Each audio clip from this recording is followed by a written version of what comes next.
जलेबी बन रही है वहां, कहता माँ ये खाऊंगा। माँ कहती थोड़ा और आगे चलो। ऐसे ही प्रत्येक वस्तु के लिए बच्चा मचलता, कहता है खिलौने लेना मुझे। माँ कहती थोड़ा और आगे चलो, अभी पहले मेला घूम लो, फिर ये सारी वस्तुएं मैं तुम्हें दे दूंगी। इन वस्तुओं में सुख नहीं है, इनको बस दर्शन कर लो, इनका मेरे साथ चलो, मेला देखो, आनंद लो। बच्चा मचल गया, रोने लगा। माँ की अंगुली बच्चे ने छोड़ दी, धरती पर बैठ गया, रोने लगा। माता ने भी सोचा है जिद्दी हो गया है, थोड़ी इसके साथ लीला करते हैं। माता जी के छुप गई जरा सा, थोड़ी देर तो बच्चा रोता रहा, इधर उधर करता रहा। फिर देखा मेरी माँ तो है नहीं, कहाँ गई? इधर उधर देखता है, माँ कहीं नजर नहीं आती। पुकारता है माँ माँ। हमारे भगवान शंकर ने, शंकराचार्य ने कृष्ण को माँ कहा, कृष्ण रूपी माँ कहते हैं। ज्ञानी शंकर परम प्रेमी बनकर कृष्ण को माँ माँ कहकर पुकार दिया। बच्चा पुकारता है माँ माँ कहाँ हो तुम, मुझे मिल जाओ। माँ दूर से लीला देख रही है सर। तमाम लोग इकट्ठा हो गए, उसको पकड़ लिए, बोले चिंता मत करो, मैं तुम्हें माँ से मिला दूंगा। चलो अच्छा देखो ये गुब्बारा है, तुम्हें चाहिए क्या? गुब्बारा दिला दूं। अभी जिस गुब्बारे के लिए बच्चा मचल रहा था, कहता है मुझे गुब्बारा नहीं चाहिए, मुझे माँ चाहिए, मुझे माँ चाहिए, मेरी माँ चाहिए। उसी जलेबी की दुकान पर ले गए, कहते ये बेटा जलेबी खा लो, अभी माँ को ढूंढ देंगे। कहता मुझे जलेबी नहीं चाहिए, मुझे तो माँ चाहिए, मेरी माँ चाहिए। खिलौने की दुकान पर ले गए, कहता मुझे खिलौना भी नहीं चाहिए, मुझे तो माँ चाहिए।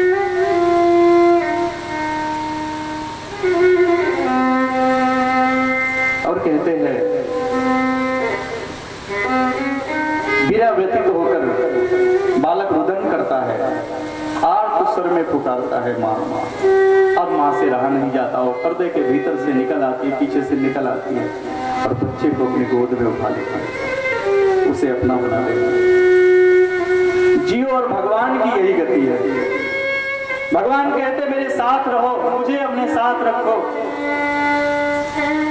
जगत को बस दृष्टा भाव से देखो, फंसो मत इसमें। पर जीव कहता नहीं, हमें तो सांसारिक वस्तुएं चाहिए, हमें तो ये चाहिए, वो चाहिए, वो चाहिए। फिर भगवान हमारे साथ छुप जाते हैं, यही लीला करते हैं जैसे इस माँ ने किया। और कई जन्म ऐसे बीतते, जीव रोता तड़पता, कभी उसे ठाकुर जी की याद आती है, कृष्ण रूपी माँ की याद आती है, और जीव पुकारता है अब हमको कुछ नहीं चाहिए, अब हमको केवल कृष्ण चाहिए, केवल राधा रानी चाहिए, ऐसे पुकारता है। कहते उस समय ठाकुर जी पर्दे से बाहर होकर उस जीव को अपने हृदय से लगा देते हैं, उसको मिल जाते हैं। भक्त और भगवान की एकता सिद्ध होती है। मेरे भाई बहन, जगत में मत फंसो, जगत की सांसारिक नश्वर वस्तुओं में मत फंसो, ठाकुर जी के बनो। संतों से सीखो, प्रेमियों से सीखो, वैष्णवों से सीखो, कैसे ठाकुर जी को अपना बनाए। जिन सांसारिक संपदा को खोजते हो, हमारे वृंदावन में आकर देखो, उसी संपदा को ठुकरा कर न जाने कितने साधु आकर भजन करके ठाकुर जी को पाते हैं, उसके दर्शन की कामना से रोके तड़पते।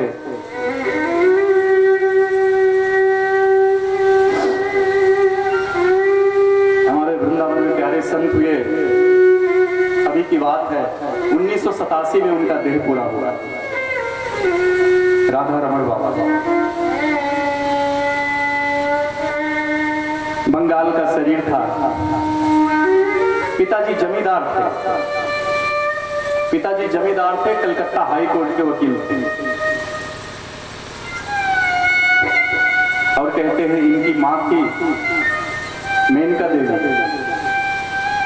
जब 5 वर्ष की थी तो उनकी माता ने, एक बाबा जी थे रामदास, बाबा रामदास, समर्थ सिद्ध संत, उनसे ले जाकर दीक्षा दिलवा दिया।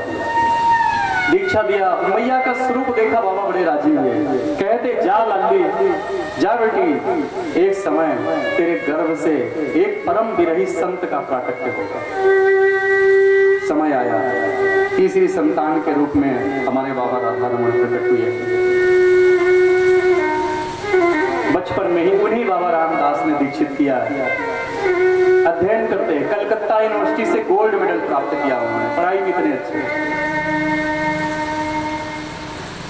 इतने शांत, इतने विनम्र, इतने उदार।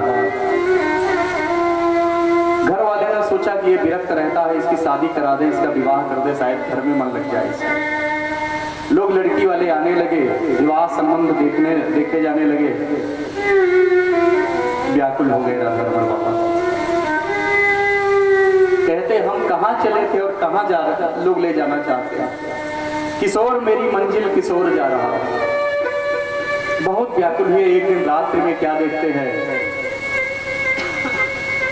हमारे प्रभु नित्यानंद, साक्षात नित्यानंद आए हैं, मूर्छावस्था में है राधा रमण बाबा। नित्यानंद प्रभु आए हैं, राधा रमण बाबा को हाथ पकड़ के घर से बाहर निकाले हैं और वृंदावन को आने वाली ट्रेन में ले जाके स्टेशन पर छोड़ाया। ऐसा उन्होंने दर्शन किया। बाबा इशारा समझ गए,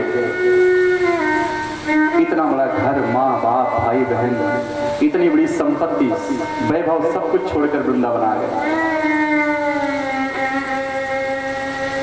इतनी तितिक्षा पूर्वक भजन करते हैं। वस्त्र के नाम पर एक टोपी है, एक केवल लंगोटी है, मिट्टी के पात्र है, एक दो मिट्टी के बर्तन है। ऐसी दिनचर्या है उनकी। दिन रात राधा रानी के लिए छटपटाते रहते हैं, रोते रहते, तड़पते रहते। युगल सरकार के दर्शन के लिए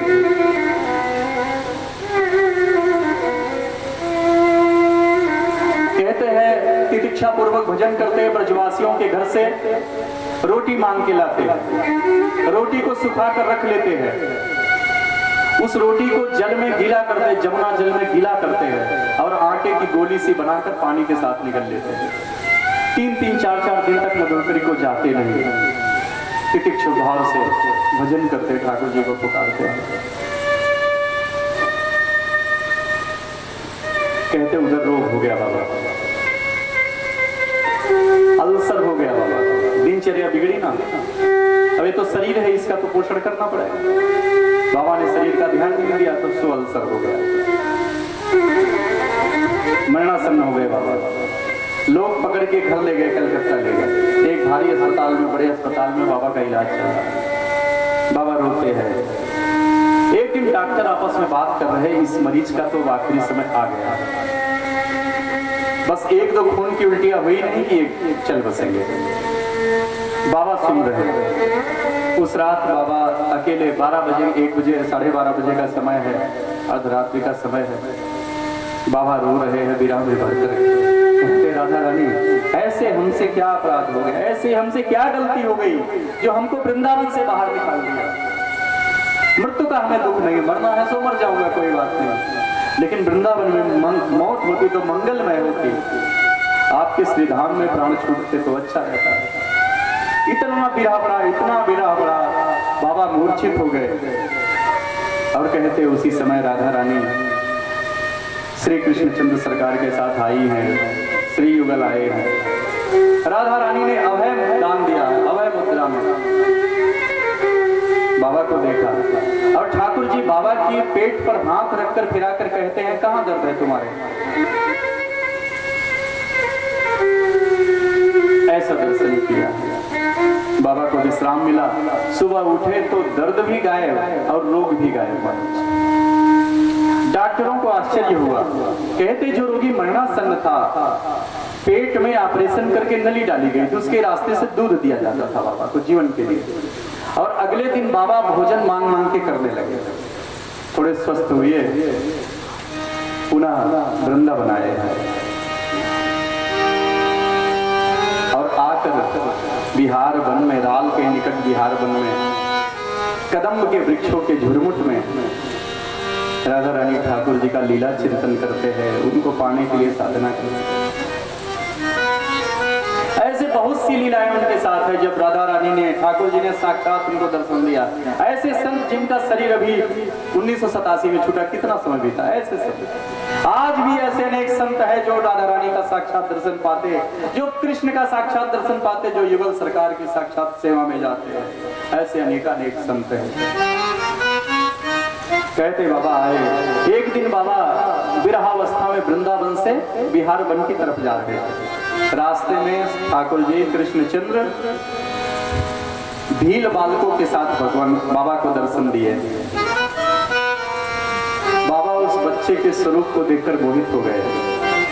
एक टक निहारते हैं, बालक भी हंसता है, ठाकुर जी हंसते हैं। कहते बाबा आमी तुम्हार काछे थाकबो। कहते बाबा मैं तुम्हारे साथ रहूंगा। ठाकुर जी के प्रेम की रीति देखिए।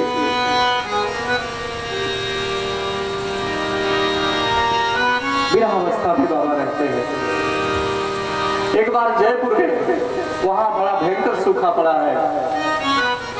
नगर वासियों ने प्रार्थना किया, बाबा पशु पक्षी व्याकुल है, कुछ करिए। बाबा ने सुंदर संकीर्तन कराया।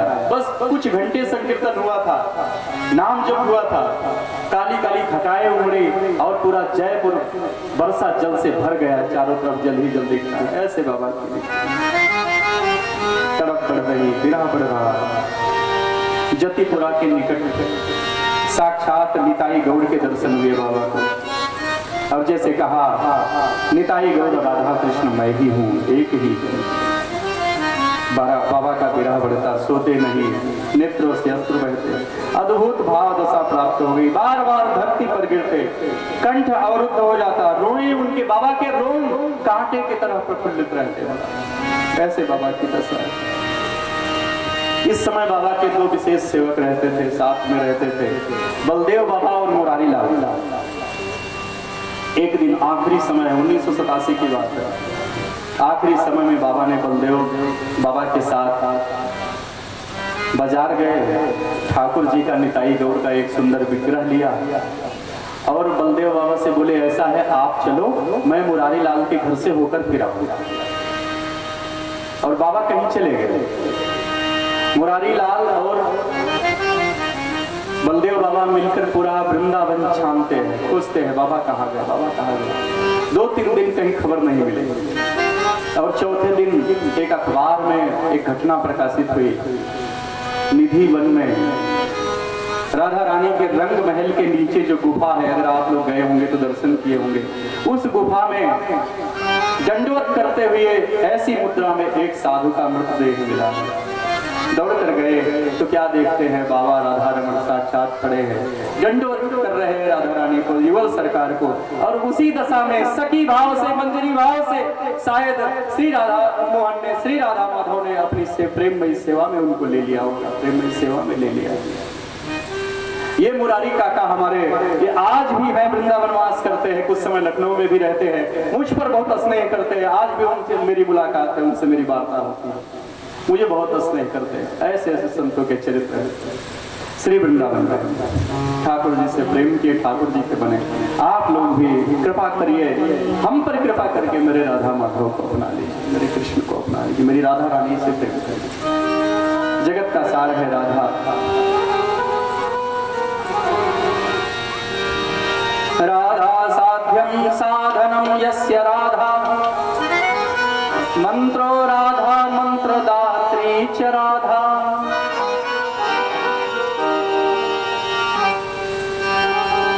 राधा रानी इतनी उदार है, इतनी करुणाशील है।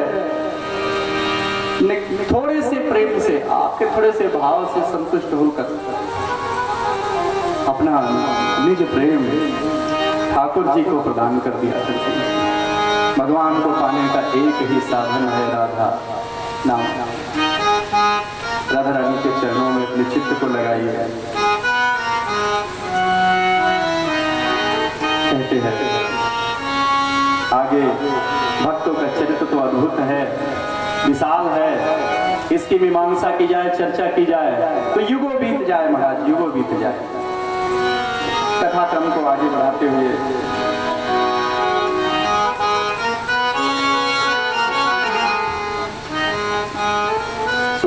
कहते हैं परीक्षित, भगवान ने मत्स्य अवतार लिया और प्रलयंकारी दिन से उपस्थित हुआ, सत्यव्रत मनु की रक्षा किए हैं, उन्हें उपदेशित किए हैं, वेद और श्रुतियों की रक्षा किए हैं। बोलिए मत्स्य स्वरूपधारी भगवान की जय। वामन भगवान का दिव्य चरित्र आप कल श्रवण कर चुके हैं, उनकी झांकी का भी दर्शन कर चुके हैं। अब श्रीमद् भागवत के 9वें स्कंध में प्रवेश करते हुए ठाकुर जी के बहुत सुंदर चरित्र की ओर आपको ले जाता हूं। देखिए, भगवान कई बार आए,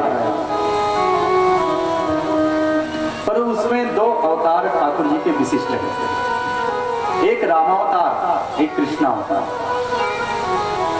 हमारा सद्भाग्य देखो, इधर नजर डालो तो श्री अवध राम सरकार नजर आते, राघव सरकार नजर आते, इधर दृष्टि डालो तो केशव सरकार नजर आते, हमारे कृष्ण चंद्र सरकार।